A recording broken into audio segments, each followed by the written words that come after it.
Então o profeta foi chamado para preparar o povo para o que estava por vir. Seu nome é profeta Jeremias. Jeremias, ele foi contemporâneo de Daniel.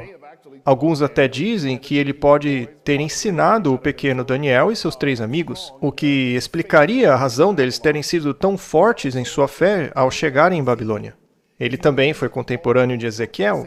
Se lermos todos esses livros ao mesmo tempo, conseguiremos triangular o que foi acontecendo com o povo de Deus em diferentes ângulos, seja no palácio de Nabucodonosor, com Daniel, seja nos campos onde os filhos de Israel estavam trabalhando como escravos, com Ezequiel, ou o que estava acontecendo lá em Judá, quando Jeremias estava tentando convencer o povo de que o tempo de salvação de Deus já havia passado. A iniquidade deles foi tão grande que Deus não viria mais libertá-los. Eles precisavam, de fato, se preparar para passarem 70 anos no cativeiro. Mas essa era uma mensagem que eles não queriam ouvir. Era uma mensagem impopular. E por isso lutaram contra Jeremias em todos os momentos. Na verdade, rotularam ele de falso profeta. Ele foi perseguido, sofreu, porque não lhe deram liberdade para falar o que tinha que ser dito. Veja, por exemplo, Jeremias 19, versículo 1, diz assim: Assim diz o Senhor, vá comprar um vaso de barro de um oleiro. Leve com você alguns dos líderes do povo e alguns sacerdotes. Vá em direção ao vale de Ben-Rinom, perto da entrada da porta dos Cacos, e proclame ali as palavras que eu lhe disser. Então Jeremias tinha que pegar um pedaço de vaso, chamar os líderes e anciãos, e ir para uma posição de destaque ali no portão da cidade. Verso 3. E diga, ouçam a palavra do Senhor, reis de Judá e habitantes de Jerusalém. Assim diz o Senhor dos exércitos, Deus de Israel. Trarei desgraça tal sobre este lugar, que fará retinir os ouvidos daqueles que ouvirem isto. Então Jeremias disse, vejam, a mensagem deste sermão é tão terrível que quem a ouve, até as suas orelhas vão formigar. Não é um evangelho da prosperidade. Não é o tipo de mensagem que faz você se sentir leve e confortável.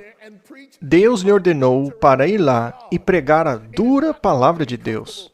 Não seria confortável. Seria tão dura que aqueles que a ouvissem teriam seus ouvidos formigando. Mas hoje vivemos em um tempo em que as pessoas têm medo de pregar a mensagem direta. Estão mais preocupados com que as pessoas saiam de lá gostando deles do que saírem de lá convictas de seu pecado. Verso 4.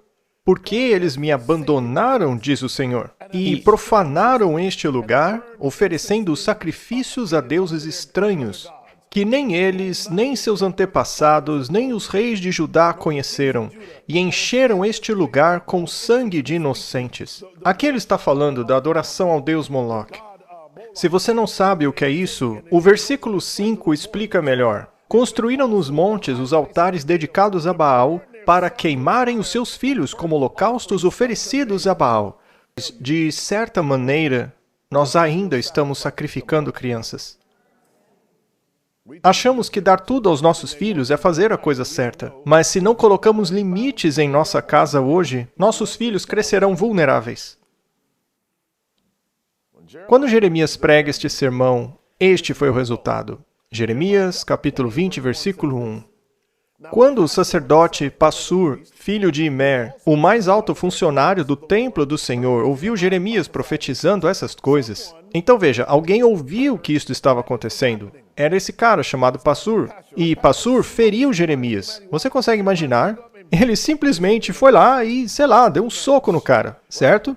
Ele bateu em Jeremias, feriu-o e colocou-o no tronco que estava na porta alta de Benjamim, que ficava junto à casa do Senhor. Então ele arranca o Jeremias de onde estava pregando e o agride fisicamente e o coloca no tronco. Quando você estuda o que isso significa, eles realmente o colocaram em uma engenhoca que contorcia o corpo dele de modo que não importava o que ele tentasse fazer, ele não conseguia ficar confortável.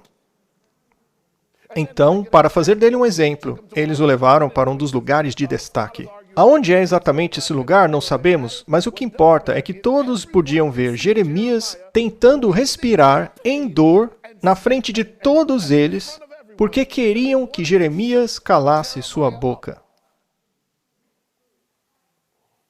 Verso 3. Aconteceu na manhã seguinte, quando Passur mandou soltá-lo do tronco.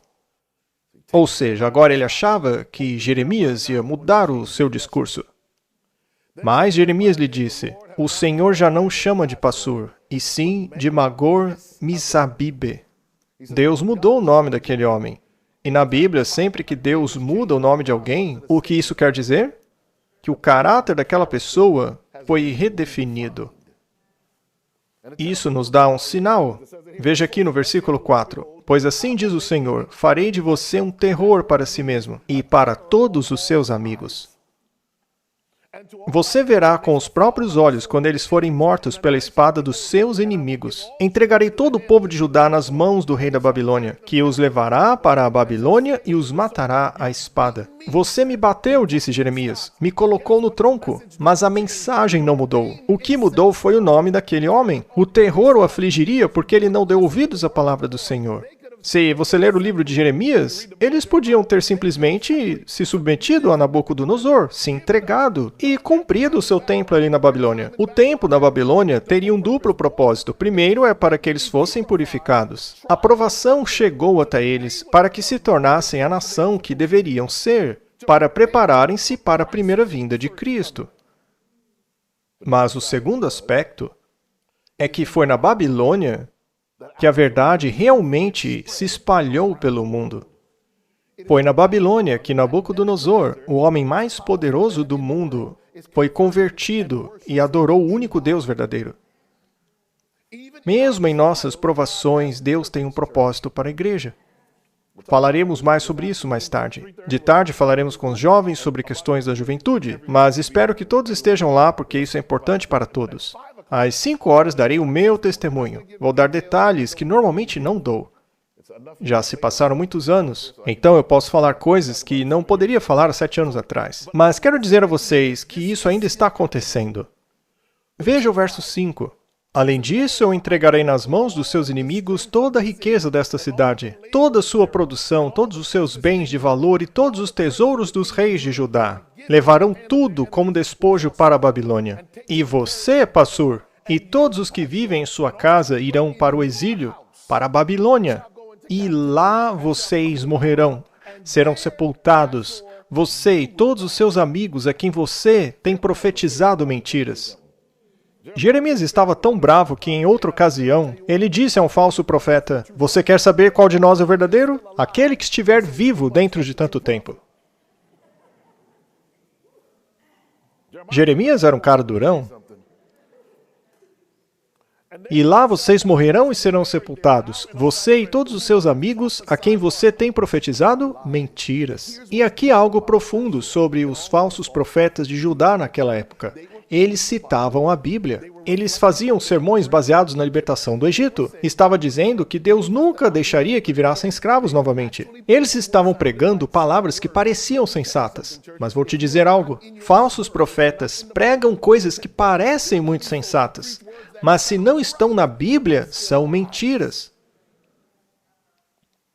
Verso 7. Jeremias diz, Senhor, tu me enganaste. Fui enganado. Foste mais forte do que eu e prevaleceste. Sou ridicularizado o dia inteiro. Todo mundo zomba de mim. Então há uma separação aqui que nem muitas pessoas percebem, mas... Veja, ele terminou de repreender Passur, e eu acredito que houve um intervalo de tempo entre o versículo 6 e o 7. E parece que, provavelmente, neste intervalo, Jeremias foi novamente ridicularizado, batido, espancado, enfim. Alguns dizem que foi no meio da noite. Talvez ele tenha voltado para o tronco. Seja lá o que aconteceu, ele foi torturado. E aqui você ouve a voz de alguém que parece estar sendo perseguido. E eu digo algo a vocês. Quem não aprender a ser ridicularizado não vai sobreviver ao tempo de angústia. Uma das melhores coisas de ser adventista do sétimo dia é que o mundo vê a gente como esquisitos. Se você não aguenta ser ridicularizado, você não vai defender Cristo. Verso 8. Pois sempre que falo, diz Jeremias. É para gritar que haverá violência e destruição. O Senhor me mandou dizer isso. A palavra do Senhor trouxe-me insulto e censura o tempo todo. Jeremias está reclamando, Senhor, essa mensagem é muito difícil. Ele está clamando a Deus agora. E aí ele diz isso no versículo 9. E é uma das declarações de Jeremias favoritas para mim. Então eu disse, não o mencionarei, nem mais falarei o seu nome. Ele desistiu. Eu não vou mais pregar o evangelho. Não vou mais falar no nome do Senhor. Eu desisto. Chega. Mas então o que acontece? Ele diz, mas a sua palavra é como um fogo ardendo em meu coração, um fogo que arde dentro de mim. Jeremias disse, eu desisto. Senhor, essa mensagem é muito difícil. Eu não consigo ser seu porta-voz. Não posso ser o seu servo. É duro demais para mim. É muito difícil esse trabalho. As pessoas são difíceis, dão trabalho. Esse departamento da igreja só dá problema. As pessoas são doidas hoje em dia. Ninguém aguenta mais. O ministério infantil é um caos. Os pais não querem participar, eles não ajudam nunca. Não trazem os filhos quando deviam trazer. Chega, eu não quero mais isso, Senhor. É muito trabalhoso. Eu desisto. Mas quando Jeremias foi deixado sozinho ali no tronco, Jeremias, ao contemplar o fim do seu ministério, ele disse, eu não consigo desistir. E por quê? Porque a sua palavra, que está em meu coração, queima como fogo. Igreja, a palavra de Deus queima dentro de vocês como fogo? Deixa eu contar algo para vocês. Há tantas distrações boas no mundo hoje. Existem tantas boas causas para abraçar, algumas boas, outras ruins. Mas eu vou dizer algo. Satanás fará qualquer coisa para fazer com que você pare de pregar o Evangelho, a palavra de Deus, a mensagem do terceiro anjo, o Evangelho de Jesus Cristo, a justificação pela fé. Ele fará de tudo para que essa questão perca a prioridade em relação a outras.